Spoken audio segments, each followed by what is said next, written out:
Coucou, c'est Lucie et vous êtes dans un nouvel épisode de Good Morning Bruxelles. J'ai un micro en main pour vous parler et je me sens à nouveau podcasteuse grâce à ce micro. Je vous jure, ça faisait 3 semaines, je crois, que j'enregistrais à l'iPhone parce que mon chien a mangé mon ancien micro. Si vous écoutez déjà, vous le savez. Si pas, bienvenue dans ce podcast. Et du coup, j'étais en mode, oh, ça passe le son, ok, à l'aise. Mais en fait, non, on entendait tout l'arrière-fond, horrible. Même moi, enregistré à l'iPhone, j'ai l'impression juste de faire un mémo vocal et plus un podcast, tandis que là, j'ai mon micro. Je suis prête à faire cet épisode. Je suis trop contente. Je pense que ça va être mieux pour vous dans vos oreilles. Et c'est mieux pour tout le monde. Et aujourd'hui, on va parler de quelque chose que j'aime, d'une personne qui m'a fait comprendre beaucoup de choses sur cette terre, beaucoup de choses dans ma tête, beaucoup de choses dans ce monde, qui a fait comprendre la vie en général, vraiment, j'exagère pas.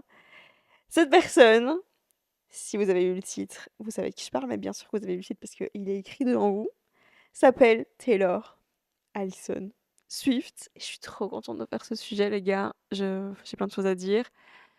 J'ai décidé de le faire aujourd'hui parce que ce qu'elle fait en ce moment dans sa vie, c'est fou. Elle fait une tournée. Elle a fait une tournée aux États-Unis. L'année prochaine, elle la fera en Europe. Je sais pas quand exactement. Mais sa tournée est la première de l'histoire, la plus rentable. Tout le monde parle d'elle. Elle fait aussi une tournée dans toutes les salles de cinéma avec son film, dans le monde entier en ce moment. Je vais la voir demain d'ailleurs quand l'épisode sortira, je suis trop contente. Et je vais la voir aussi en vrai l'année prochaine à Lyon. Voilà, elle est au sommet de sa carrière. Enfin, elle a toujours été au sommet de sa carrière, on en parlera dans tout l'épisode. Mais là, je pense qu'elle est vraiment... C'est vraiment une période de sa vie folle. Et du coup, je me suis dit que j'allais en faire un épisode complet. Et j'ai adoré faire ça, parce que je me suis rendu compte que avant même de lire un livre ou de traduire une chanson, ma passion sur Terre, c'était lire les biographies des gens sur Wikipédia. Et du coup, j'ai adoré faire des recherches sur elle. Je suis trop contente de vous raconter son histoire. Ça va être en 2 parties cet épisode. Il y aura son histoire et quelques chansons que j'ai choisies, qu'on va analyser ensemble après, dans la deuxième partie. Parce que c'est pour ça que je l'aime et pour ça que beaucoup de gens l'aiment, parce qu'elle écrit merveilleusement bien. Je peux dire ce mot. C'est sublime, c'est poétique, c'est trop trop beau. Et il y a même un cours sur elle à l'université de Gand qui s'appelle Littérature anglaise Taylor's version, depuis cette année en Belgique. Vous savez que Gand est en Belgique. Mais ils font déjà ça aux États-Unis en fait depuis longtemps dans des cours sur elle. Donc voilà, on va parler de pourquoi elle est si inspirante pour moi et pour le monde entier. Comment elle fait pour avoir autant de succès et comment elle fait pour avoir toujours autant de succès malgré les années de carrière. Première partie, commençons son histoire. Taylor Swift est née le 13 décembre 1989 dans une petite ville qui s'appelle Reading en Pennsylvanie. Pour vous situer, la Pennsylvanie, c'est vraiment entre l'État de New York, c'est au-dessus, et en dessous, il y a Washington, donc à l'est des États-Unis. Elle est d'origine écossaise, italienne et allemande. Et je pense que déjà, c'est parce qu'elle vient d'une petite ville comme celle-là qu'elle parle à autant de gens dans le monde et qu'on se retrouve et qu'on a envie de se retrouver dans ce qu'elle dit parce que elle a clairement l'histoire de la petite fille qui vient d'une ville où il n'y avait rien, qui voulait partir de là, aller vivre à New York, vivre ses rêves, devenir une star, devenir une chanteuse et faire ce qu'elle veut. Et c'est ce qu'elle a fait. Donc elle est née là. Pour ses 6 ans, ses parents lui offrent une guitare. Et c'est là que commence sa passion pour la musique, pour la chanson, pour l'écriture. Elle écrit depuis toujours. Elle explique que depuis qu'elle sait écrire, elle écrit sur tout. Et pas seulement des chansons, elle écrit vraiment sur toute sa vie, que ce soit ce qui lui arrive à l'école, ce qui lui arrive avec ses parents, ses relations avec ses petits copains, ses relations avec ses copines, tout ce qui lui passe par la tête, elle l'écrit. Du coup là, au début de sa vie, elle est encore enfant et elle adore chanter, écrire, jouer de la guitare. Et elle devient un peu la star du village parce qu'elle chante dans toutes les fêtes de village, elle chante à l'école, elle chante tout le temps en fait, et voilà. Et du coup, à 11 ans, elle se dit, c'est fou parce qu'elle avait seulement 11 ans, elle se dit, oh my god, je sens qu'il y a un truc. Il faut qu'on déménage à Nashville. Nashville, c'est la ville aux États-Unis, c'est vraiment au milieu des États-Unis. Et c'est la ville où se passe la musique country. Et c'est ce qu'elle fait Taylor Swift, c'est ça qu'elle aime au début. Et en fait, il faut aller là-bas pour avoir une carrière et pour avoir du succès. Donc elle dit à sa mère, il faut qu'on aille là-bas. Et leur but ultime, c'est que Taylor Swift devienne une star. Donc elle déménage, sa mère et elle, toutes les deux, à Nashville. Et là, elle commence sa carrière, etc. Ensuite, son père et son petit frère les rejoignent, donc toute la famille déménage à Nashville. Et à partir de ce moment-là, elle commence vraiment sa carrière. Je vais vous faire les moments les plus importants de sa vie. Je vais plutôt après m'intéresser à ses chansons. Mais c'est quand même cool de savoir un peu ce qui s'est passé dans sa vie, de se rappeler les moments forts. Du coup, de sa jeunesse, de son adolescence à ses 25 ans, elle sort 4 albums. Et c'est la première personne qui fait de la musique country à recevoir un MTV Music Awards pour un de ses albums. Pas pour un album, pour une chanson, mais c'est la première artiste country à gagner un prix pour ça. Et pendant ce moment-là, vous vous souvenez, ce moment, elle le gagne, elle est sur scène, et Kanye West arrive sur scène, et il lui dit, c'est bien Taylor, mais en fait, Beyoncé mérite plus que toi. Donc là, premier problème de sa vie, les problèmes commencent, donc ce moment, genre tout le monde l'a vu, même Barack Obama, il a dit, Kanye West c'est un jackass, genre ça se fait pas, et tout le monde le maltraitait un peu Kanye West, mais en même temps, Taylor Swift est un peu considérée comme la petite fille, voilà, la petite nouvelle, la petite conne sur le côté, mais voilà. Puis après, en fait, pendant toute cette période-là aussi, elle commence à être une jeune femme, et du coup, elle sort avec des mecs, dont Harry Styles, Taylor Lautner de Twilight, Calvin Harris, et un des Jonas Brothers, je sais plus lequel. Et elle a aussi l'image et de la petite fille trop mignonne, voilà, la petite américaine, et en même temps de la meuf qui se tape plein de mecs. Voilà, c'est ce qu'on dit d'elle. Genre Taylor Swift, ce qu'elle sait faire, c'est écrire des chansons sur des mecs, voilà, alors que c'est pas le cas, mais c'est un peu l'image qu'elle a. Du coup, après ses 4 premiers albums et cet événement avec Kanye West, elle en a marre d'être prise pour une conne et elle sort son 5e album qui est 1989, 1989, son année de naissance. Et je pense que c'est à partir de ce moment-là qu'elle devient une superstar et que tout le monde est en mode ok, Taylor, cette meuf gère trop, elle écrit trop bien, elle est trop forte. Et pour vous donner un exemple d'une chanson, pour réagir à tout ce qu'on dit sur elle, genre que c'est une petite conne qui sort avec plein de mecs, au lieu de faire une chanson de pleurnicheuse et dire oh mon dieu, tout le monde dit du mal de moi, elle écrit blank space. Et en fait, dans chaque chanson qu'elle fait, elle utilise toujours des métaphores et des personnages, où elle se met dans un personnage, par exemple dans celle-là, elle se met clairement dans le personnage d'une meuf complètement folle, que ce soit dans le clip où elle sort avec plein de mecs, elle est complètement folle, elle casse la voiture de son mec, de son ex, enfin voilà. Et dans les paroles aussi, elle dit j'ai une longue liste d'ex et ils vont tous te dire que je suis folle, mais il y aura toujours un espace vide pour toi et j'y mettrai ton nom, t'es le prochain. Voilà, sa façon d'écrire. Au lieu d'écrire une chanson où le titre c'est je suis triste, elle écrit blank space, vous voyez ce que je veux dire. Je parlerai d'autres chansons après que j'aime où elle utilise des métaphores, mais je pense que je ferai après dans la deuxième partie. Je continue son histoire.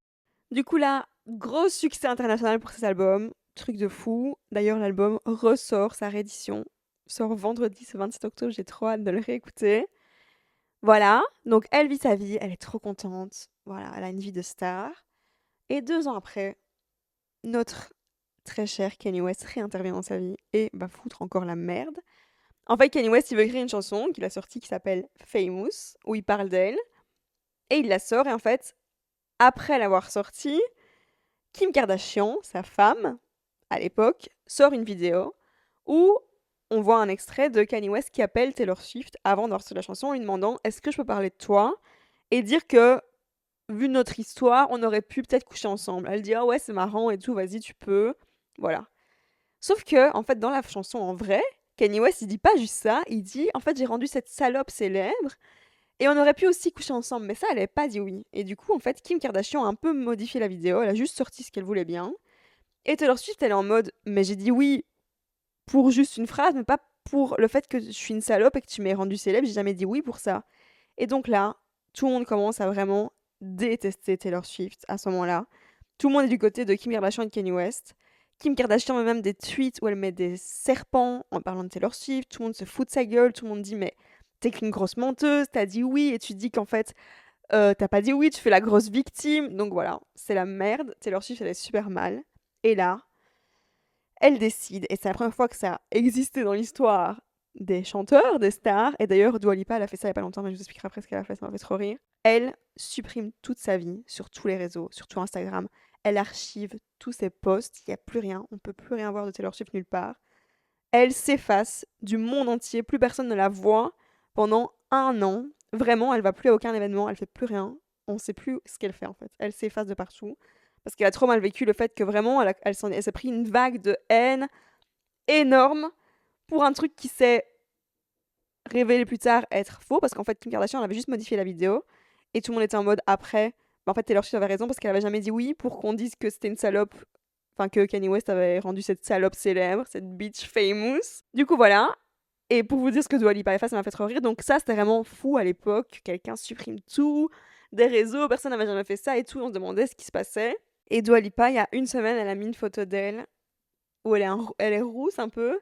Et elle a écrit « Je vous ai manqué » en légende sur Instagram. Et dans ma tête, je me suis dit « Mais Dua, il y a 3 jours, tu mettais une story, genre... » Elle m'a pas j'avais même pas eu le temps de me manquer qu'elle me met déjà ça, genre le monde va vite en ce moment. Mais à l'époque Taylor Swift, parce que Dua Lipa, je vais être trop contente, oui, elle m'a manqué parce que son dernier album, elle l'a sorti il y a super longtemps, c'est vrai, mais elle est pas restée enfermée pendant 1 an et personne savait ce qu'elle faisait. C'est vraiment ce qu'avait fait Taylor Swift à l'époque et c'était choquant. On savait pas ce qu'elle faisait et elle était pas au mariage de Jacques Mus 3 mois avant. Vous voyez ce que je veux dire?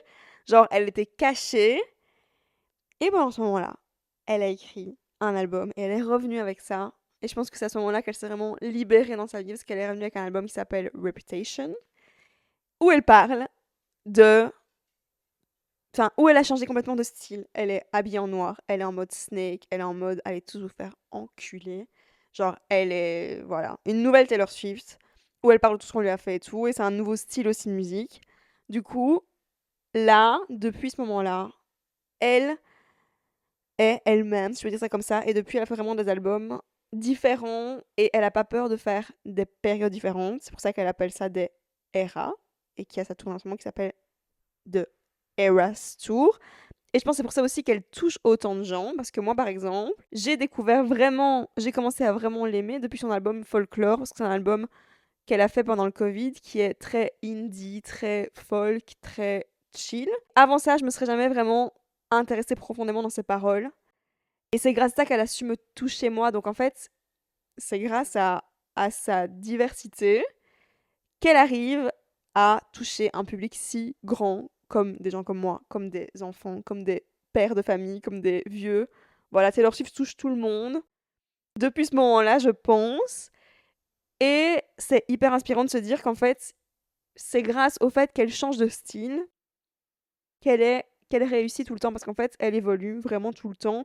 Et elle reste pas dans sa petite case country depuis toujours. Elle aurait pu rester là-dedans parce que ça allait, mais elle n'a pas voulu faire ça. Et elle n'a pas voulu rester dans une catégorie, dans une niche spécifique, minuscule, par exemple la country, où elle aurait pu rester parce que c'était en mode confortable, mais elle l'a pas fait. Et ça m'inspire de ouf dans la vie parce qu'en fait, elle est elle-même tout le temps.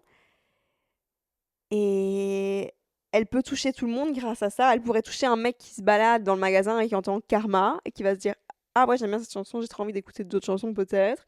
Ou quelqu'un qui est fan depuis le début. Enfin voilà, elle touche tellement tout le monde avec tous ses styles parce qu'elle est elle-même. Par exemple, moi, quand j'ai commencé mon podcast, je m'en voulais un peu. Je me disais, putain, je fais un podcast, mais j'ai quand même une marque de bijoux dans le bien-être. Mais au final, maintenant, je me rends compte que je me sentais bloquée dans cette case bien-être, qui est une mini-case en moi, alors que j'ai envie de faire plein d'autres choses, notamment avoir un podcast aujourd'hui pour pouvoir parler d'autres choses que de bien-être, même si ça ne veut pas dire que j'aime pas le bien-être, mais j'ai envie de parler de Taylor Swift aujourd'hui, de philosophie demain, ou de n'importe quoi, j'en sais rien. Et par exemple, cet épisode aussi, je le fais sur Taylor Swift, et je sais qu'il y a sûrement plein de gens qui m'écoutent qui vont se dire j'ai pas envie d'écouter celui-là parce que chiant, j'ai pas envie d'écouter ça. Mais peut-être que, par contre, des gens qui me connaissent pas encore vont arriver grâce à ça sur mon podcast et ainsi de suite. Vous voyez ce que je veux dire? Et je pense que c'est ça qui fait sa force et sa puissance, c'est qu'elle est elle-même tout le temps. Et du coup, elle va jamais s'éteindre parce qu'elle sera tout le temps elle-même, quoi qu'il arrive, vous voyez? Et elle pourra toujours faire quelque chose de nouveau parce qu'elle fera ce qu'elle a envie. Depuis cet album-là, elle a sorti 4 autres albums qui sont Lover, Folklore, Evermore et Midnight, le dernier, qui ont chacun leur style et chacun leur era. Et je pense que c'est le moment de parler de ces chansons. Je vais quand même vous dire avant quelques traits de sa personnalité que j'aime. Elle se plaint jamais. Elle explique que quand elle était petite, elle a clairement rêvé qu'on la prenne en photo et que tout le monde la reconnaisse, etc. Et qu'on lui demande des autographes. Et du coup, elle dit, je peux jamais me plaindre, on le voit sur les vidéos quoi, même quand les gens la prennent en photo en schmette, elle fait toujours un signe en mode elle rigole, elle sourit. Parce qu'elle dit, je rêvais clairement de ça, qu'une petite fille se balade avec mon t-shirt, je rêvais qu'on me demande des autographes, je rêvais qu'on me prenne en photo et qu'on me reconnaisse. Donc aujourd'hui, je peux juste être reconnaissante de ça parce que c'est ce que je voulais et je peux pas m'en plaindre. Et deuxième trait de caractère que j'aime chez elle, c'est qu'elle s'amuse dans toutes les situations. Par exemple, dans les cérémonies de prix, genre Grammy Awards, MC Music Awards, etc. Tous les autres, la plupart des autres chanteurs, ils sont tous assis à regarder avec un air un peu blasé les performances des autres chanteurs sur la scène, genre Ariana Grande, Billie Eilish ou j'en sais rien, les gens qui passent tous les ans dans ces cérémonies. Et elle, à chaque fois, elle s'amuse trop et elle danse et elle est pas du tout assise et elle profite parce qu'elle dit j'ai trop de chance de pouvoir être là et de voir des performances de gens trop stylés. Donc pourquoi je resterai assise à me faire chier alors que c'est trop bien. Donc en fait, elle en a rien à foutre de rien et elle s'amuse, elle profite de toute sa vie. Deuxième partie de l'épisode, on va parler de ses chansons, quelques-unes qui me font du bien en ce moment dans ma vie.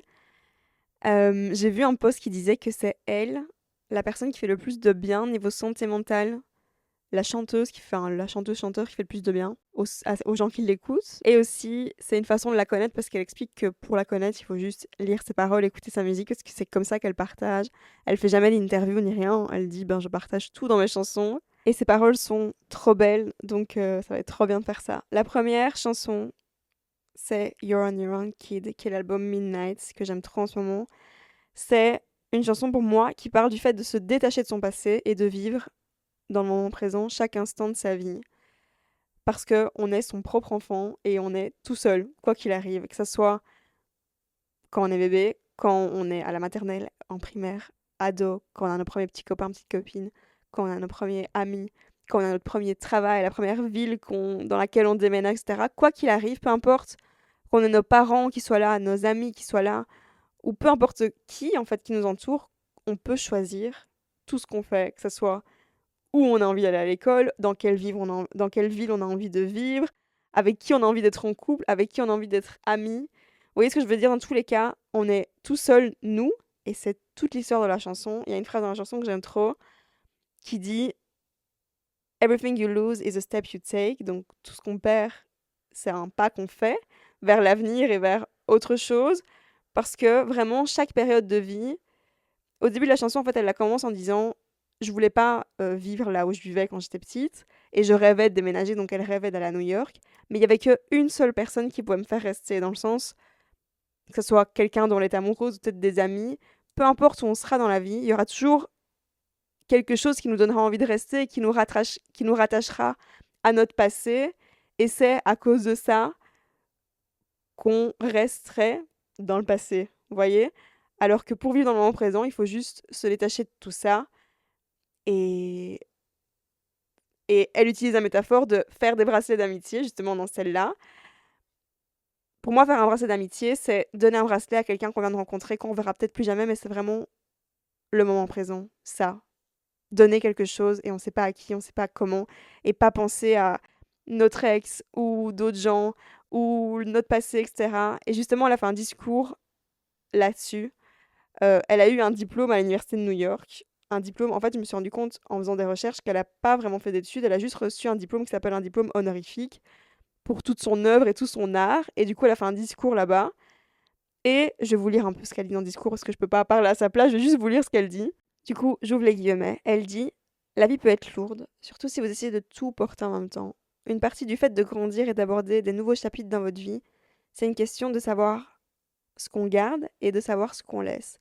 Ce que je veux dire par là, c'est de savoir quelles choses conserver et de quelles choses se libérer. Parce que vous ne pouvez pas transporter toutes les choses, toutes les rancunes, toutes les nouvelles sur votre ex, tout ce que votre oncle a créé. Vous devez décider de ce qui vous appartient et vous devez laisser le reste partir. Parce que souvent, les bonnes choses de votre vie sont plus légères et pour qu'elles arrivent, il faut qu'il y ait de la place. Parce qu'une relation toxique peut l'emporter sur tant de joies merveilleuses et simples. Vous pouvez choisir ce pourquoi votre vie a du temps et de la place. Soyez perspicace. Je ferme les guillemets. Du coup, ce discours, elle l'a terminé par la fin de la chanson You're on Your Own Kid, qui dit la nouvelle qui fait peur, c'est que vous êtes tout seul, mais la bonne nouvelle aussi, c'est que vous êtes tout seul. Et ça, c'est trop beau de se dire ça parce que quoi qu'il arrive, on est tout le temps tout seul, mais c'est nous qui décidons de tout. Et c'est ce qui fait toute cette chanson. Ensuite, Midnight Rain, cette chanson-là, c'est aussi sur l'album Midnight. Je vais pas dire que c'est ma préférée, mais c'est vraiment celle que j'adore tout le temps écouter dans n'importe quelle période de ma vie, je l'aime trop. En gros, dans la chanson, je vous cite les paroles. Elle parle d'une relation amoureuse, j'explique après, ça parle d'amour et de carrière, je vais vous expliquer. Elle dit, il voulait que ce soit confortable et moi je voulais la douleur. Il voulait une mariée et moi je faisais mon propre nom. Il est resté le même, c'était le soleil et moi j'étais la pluie à minuit.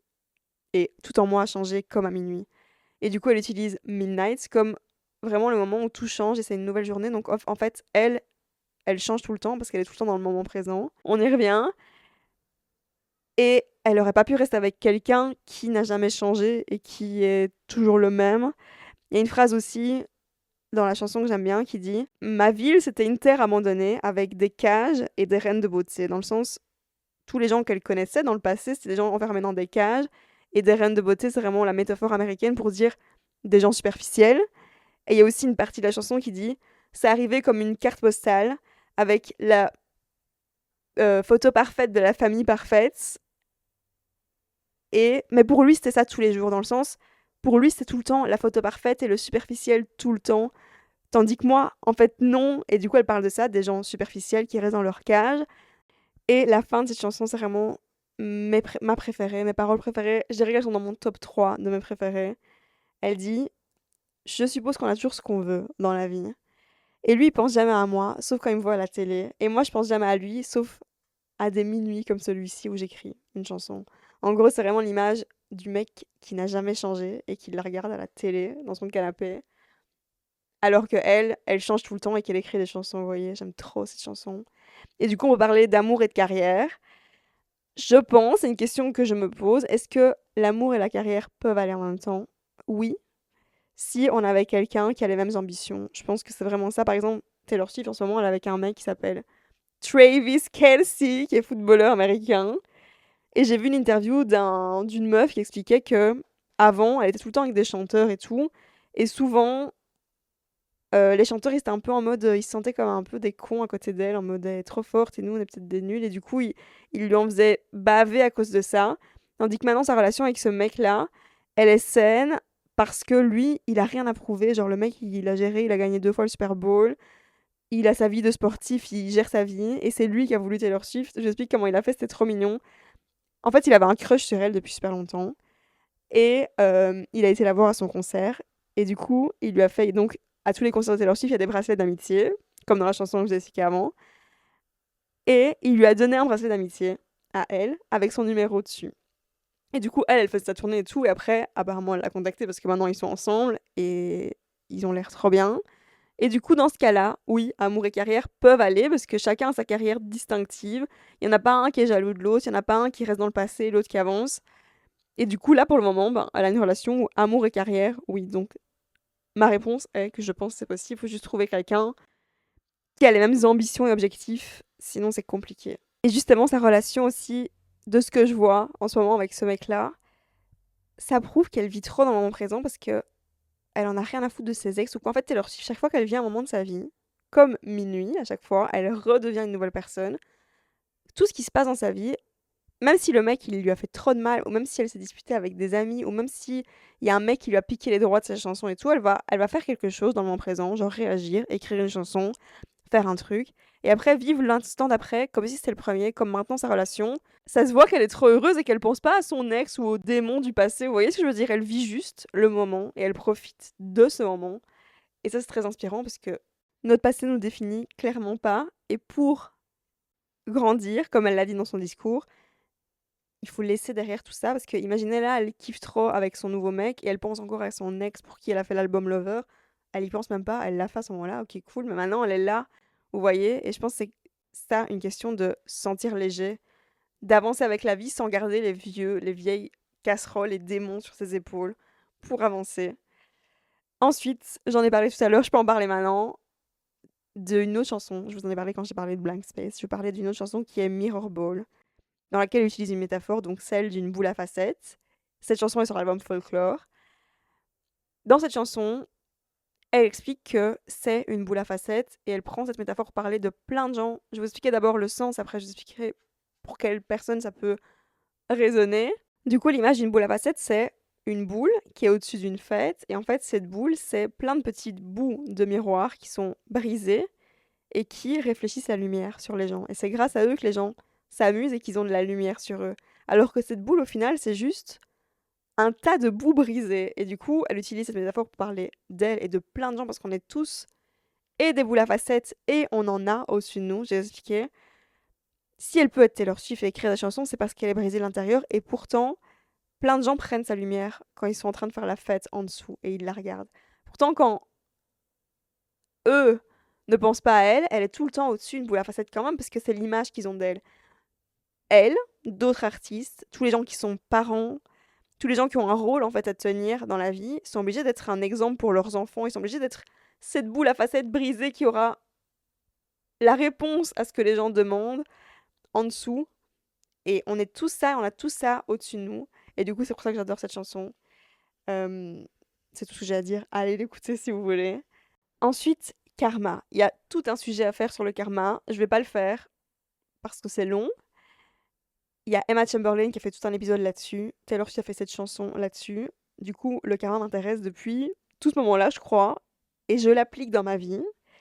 Je vais vous expliquer le plus important à retenir ici. J'ai regardé sur internet. Pour le karma, il y a 3 règles. Les 3 règles, c'est le respect de soi, le respect des autres et la responsabilité de ses actions. Ils expliquent que le karma, c'est vraiment comme quand tu plantes de l'origan. Tu t'attends à ce que tu aies de l'origan qui pousse et pas de la lavande. Donc quand tu plantes des bonnes intentions, tu t'attends à ce que des bonnes intentions te reviennent. Et pareil pour les mauvaises. Si tu plantes de mauvaises intentions, il y a forcément des mauvaises intentions qui vont te revenir. Et c'est ça le karma. Et du coup, toute la chanson de Taylor Swift, c'est ça. Genre, le karma, en fait, il est là. Et il te suit de ville en ville. Il est partout avec toi. Et il est dans l'air, en fait. On ne peut pas le toucher. Mais c'est toutes les intentions, les bonnes intentions qu'on va planter toute la vie, qui vont nous revenir.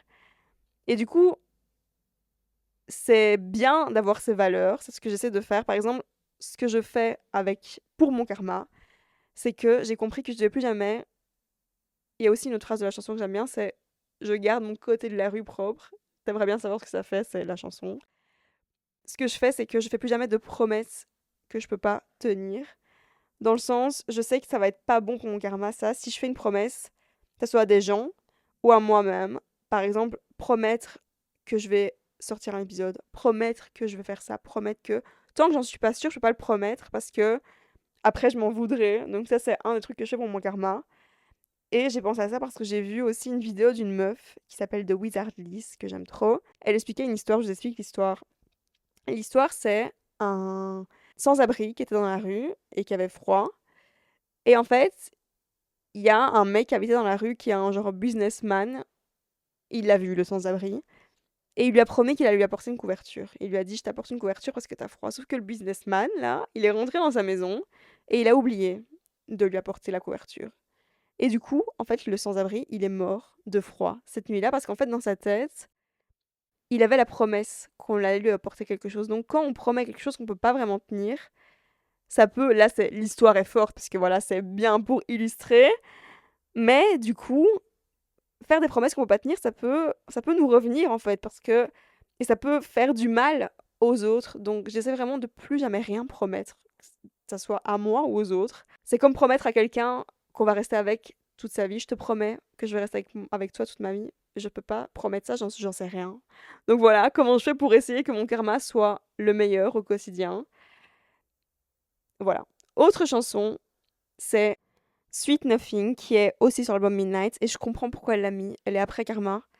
Je comprends pourquoi elle l'a mis à ce moment-là, parce que il y a beaucoup d'infos à process là déjà. Et là, on arrive à quelque chose de très léger. Et en fait, Sweet Nothing, ça veut dire, c'est une expression en anglais qui explique ces moments de rien, en fait, quand tu retrouves quelqu'un que t'aimes chez toi, et c'est toute la chanson, toute l'instru est magnifique, toutes les paroles sont trop belles. Quand tu rentres chez toi et que tu retrouves la personne que t'aimes, et tout ce qu'il attend de toi, c'est ces moments où il y a rien. Et c'est pour ça que j'aime trop cette chanson, parce que dans la chanson, elle explique que tout le monde dehors se bouscule, tout le monde m'en demande beaucoup, tout le monde me demande d'être Taylor Swift, tout le monde me demande d'écrire des chansons. Mais quand je rentre chez moi, tout ce que toi tu veux de moi, c'est ce moment de rien. T'attends pas ça de moi et tu veux juste que je sois là. Du coup, j'adore cette expression et toute cette chanson. Une autre chanson légère, c'est Paris qui est sur la version aussi de Midnight, mais version 3 heures du mat. Dans cette chanson, elle prend aussi la métaphore de Paris, parce qu'elle parle pas vraiment de Paris. Elle parle en fait de ces moments au début d'une relation où juste les deux personnes sont au courant et qu'elles se sentent comme si elles étaient à Paris constamment. Dans le sens, elles sont là, elles n'ont pas vu les infos. On était quelque part d'autre parce qu'on était à Paris. Donc c'est vraiment l'image du fait d'être dans la ville de l'amour. Paris, c'est juste le moment quand t'es avec la personne et c'est pas forcément la ville. Et c'est pour ça que j'adore cette chanson. Il y a aussi une phrase dans la chanson que j'aime trop. En fait, elle dit dans la chanson que pour que le romantisme existe, il faut le garder pour soi. Donc pour que ce moment existe, il faut le garder pour les deux personnes et que ça soit juste entre elles. Et elle dit, j'aimerais bien que tu sois assis à côté de moi dans l'ombre, mais pas l'ombre qui va, qui va te faire de l'ombre, mais plutôt celle sous laquelle un arbre a poussé. J'adore cette phrase, aussi une de mes paroles préférées. Donc cette chanson, Paris, est très très belle. Ensuite, je pense qu'il y aura encore, je vais encore en faire 2 et après j'arrête l'épisode. Je vois que je suis déjà à 31 minutes, j'ai pas envie que ce soit trop long et pas du tout envie que vous en ayez marre de Taylor Swift. Welcome to New York, c'est une chanson c'est une chanson qui est sur 1989, 1989, qui sort vendredi, 27 octobre. Euh, Dans cette chanson, elle parle d'une nouvelle ville, d'une nouvelle période de vie. Je l'ai écoutée blindée quand je suis arrivée à Bruxelles. J'aime trop la phrase, elle dit les lumières étaient si brillantes, mais elles m'ont jamais aveuglée.